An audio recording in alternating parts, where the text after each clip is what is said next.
I am Roy, a musician and professional guitarist. My upbringing was characterized by the harsh realities of New York City's streets. My father was absent from my life, and my mother struggled with alcoholism.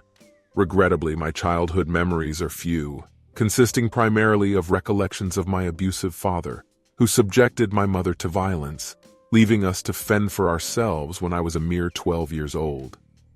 My father was an alcoholic who resorted to stealing mobile phones and engaging in robbery to make ends meet.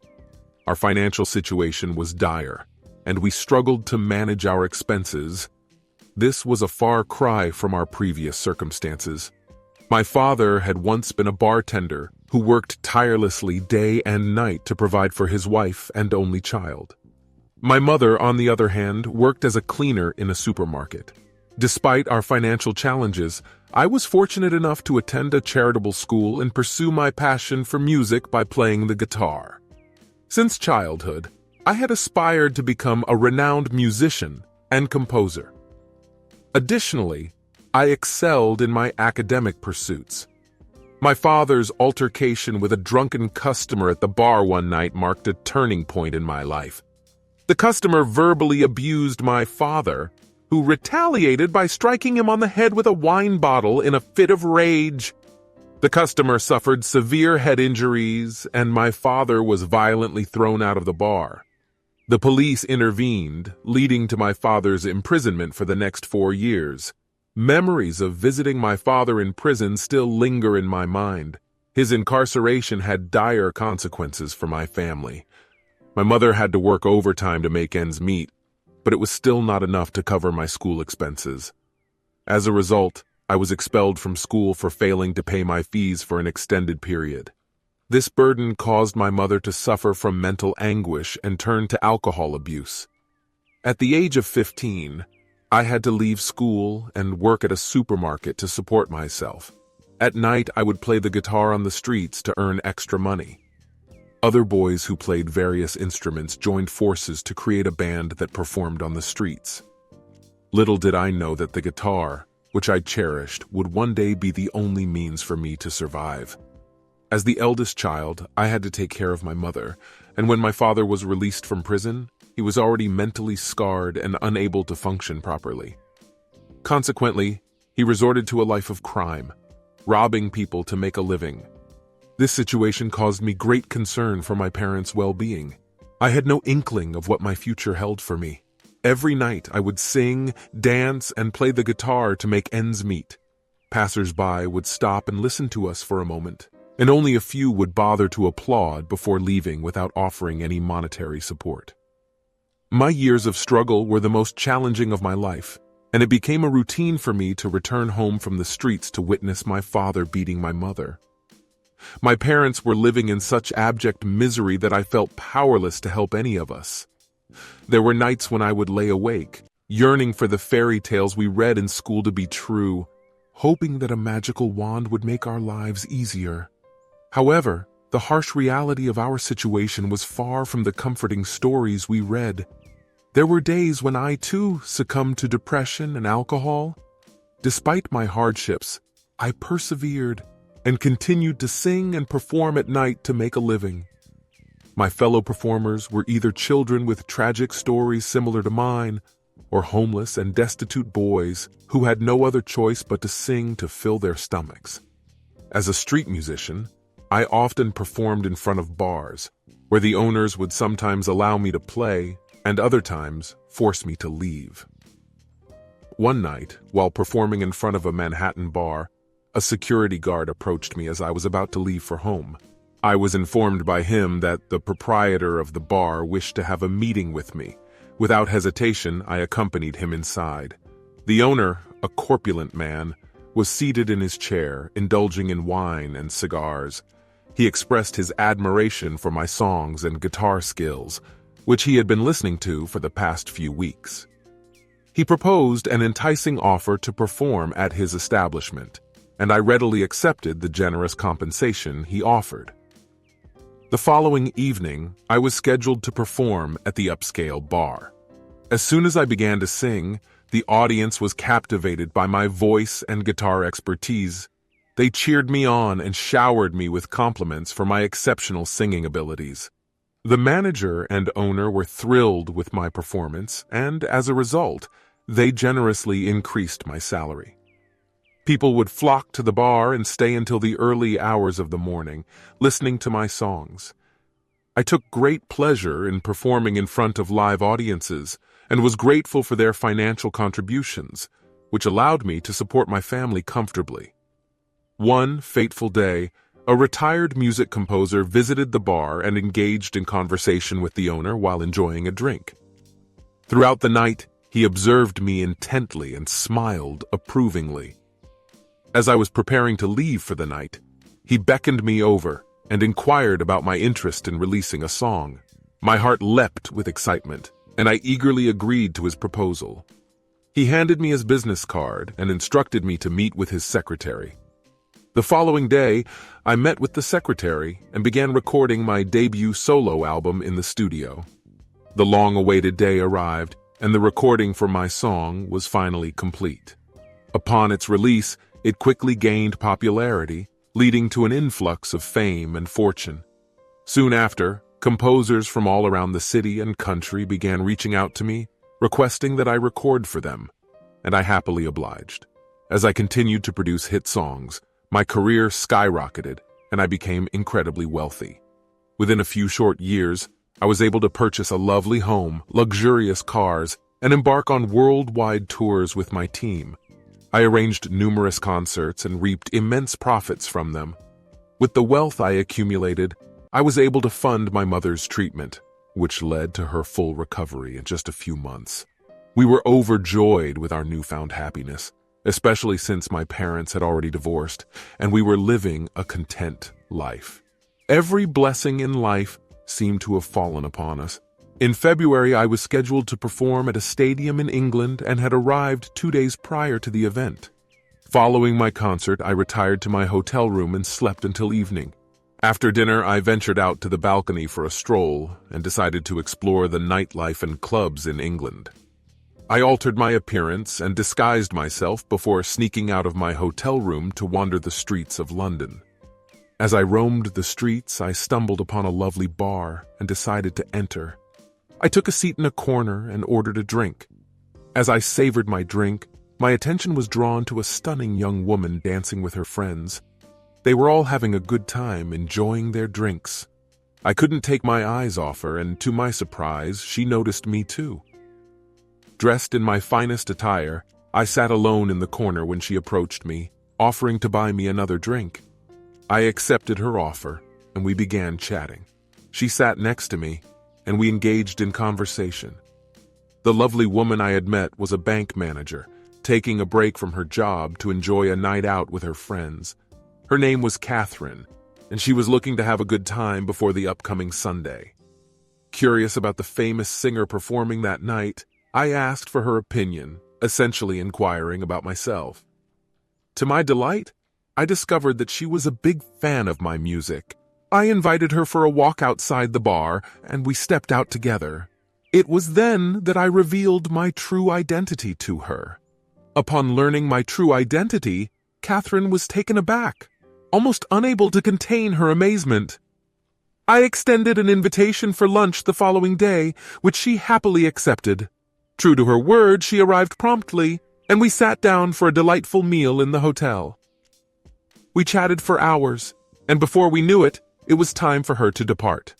As our lunch came to an end, I presented Catherine with a VIP pass for my next concert, which she graciously accepted, thanking me for the kind gesture. After her departure, I lay on my bed, reflecting on our encounter, feeling content and fulfilled. It was as though something had been missing from my life, and now it had been discovered. I was overjoyed. Prior to meeting Catherine, I had never experienced love and couldn't stop thinking about her. I was smitten with her. Her irresistible charm captivated me wherever she went. Nobody else had ever made me as happy as she did. I resolved to propose to her after the upcoming concert and to profess my love openly. I purchased a stunning ring and attended the concert, waiting backstage. My security team escorted Catherine in, and her delightful smile lit up the room. When she embraced me, I was overcome with joy. As I took the stage to perform, she stood by the side, watching me intently. After my performance, I approached her and invited her to join me for a walk on the beach. Once we arrived, I knelt down and poured out my heart, confessing my love and asking for her hand in marriage. Though she was taken aback at first, she eventually accepted, and we embraced. Upon returning home, I enlisted the help of my mother to plan our wedding in my home country. With my numerous media and news contacts, we spread the word about our upcoming nuptials. Together, we selected a date and began planning our future. I felt truly blessed, as though divine intervention had granted me the greatest gift of all. Our wedding day dawned bright and sunny in New York City. My mother and her parents were filled with joy, and I was resplendent in my finest attire, while Kathy was radiant in her white wedding gown. Following the ceremony, we retired to our new home. I expressed my gratitude to God for His blessings upon us. Though I was not a Catholic Christian like Kathy, I respected her faith. My past struggles were behind me, and a new chapter in my life had begun. We eagerly planned our honeymoon and quickly secured flights to Europe. Together, we explored a multitude of countries, living life to the fullest. However, as my fame continued to rise, my workload increased, and I found myself struggling to balance my career and my relationship with my wife. My personal life was becoming increasingly tumultuous. Kathy voiced her dissatisfaction with the lack of quality time I was able to spend with her, as compared to before. Despite my efforts to balance my workload and my relationship, my wife's behavior began to change. She seemed disinterested in my activities, and her behavior became increasingly erratic. She often stayed out late and spent money without a care, leaving me feeling neglected and confused. Although I never found time in my busy schedule to attend church, Kathy regularly made it a point to go. I admired her devotion and commitment to her faith. One day she told me about a new young priest at the church she attended and how she had been visiting more frequently than before. I asked her if she could take me along one day, and we soon found ourselves at the church together. I had the pleasure of meeting the priest and other nuns at the church, and was struck by their inner beauty. On my way home, I resolved to make an effort to visit the church more frequently, and to set aside time each week for this purpose. But my wife's behavior continued to concern me, and I sensed that something was amiss. She seemed distant and irritable, in contrast to her usual demeanor. As I prepared for an upcoming concert in San Francisco, I informed Kathy of my plans. Nonetheless, I decided to take a break from my music career for a few weeks, in order to spend quality time with her and address any issues in our relationship. I had wanted to surprise Kathy with the news of my decision to take a break from my music career and plan a vacation together in Africa. So I decided not to tell her in advance and instead surprise her by coming home early. I returned 2 days ahead of schedule and made my way upstairs to our bedroom, eager to share the good news. But what I found was a nightmare beyond comprehension. There was Kathy, along with the priest and one of the nuns. As soon as I entered the bedroom, I was horrified to see Kathy, the priest, and one of the nuns naked in our bed. All of us were frozen in shock, but I managed to take out my phone and capture videos and pictures of all three. The priest hastily dressed and fled the scene, leaving his clothes behind along with those of the nun. Kathy was terrified, and I was in a state of disbelief. She began to cry and claimed that she was possessed, and that the priest had been there to perform a spiritual healing session. Despite Kathy's claims, the evidence of their actions in the bed indicated otherwise. I was consumed with anger and disbelief, and tears streamed down my face. I couldn't fathom what I had done to deserve such a punishment from God. I retreated to the lower level of our home, locking myself away as I struggled to come to terms with the truth about my wife's infidelity. I took out my phone and resumed scrolling through the videos and photos I had taken. I couldn't bear to look at them for more than a few seconds. The emotions of anger and sadness took over me, making it impossible for me to decide on what to do next. I felt hurt and betrayed by my unfaithful wife, who had cheated on me with her irrational thoughts. On the other hand, I had the love of my life since childhood. I was torn between these two conflicting emotions and unsure of what to do. The more I thought about it, the more I felt depressed and unsure about my future. I knew that the decision I made would depend entirely on my state of mind, and at that moment, I couldn't find it in my heart to forgive my wife and start anew. The betrayal had shattered my trust in her, and I knew that it would be a long time before I could trust her again. I was lost and confused, but I knew one thing for sure. I wasn't ready to make any decisions just yet. That night, I moved to a different room and slept alone, locking her in our bedroom because I no longer trusted her. The next morning, I woke up feeling dizzy, and my anxiety was at an all-time high. Unfortunately, anxiety had been a part of my life since childhood. After drinking some orange juice and taking my anti-anxiety pills, I sat down to reflect on my situation. Eventually, I came to the conclusion that the best course of action was to divorce my wife and start anew. I was still young, and I deserved to live my life to the fullest. I knew that I had to take action and move on from these incidents before I became too old to start anew. However, I was clear in my mind that I did not want to give any of my property or cash share to my wife in the divorce settlement.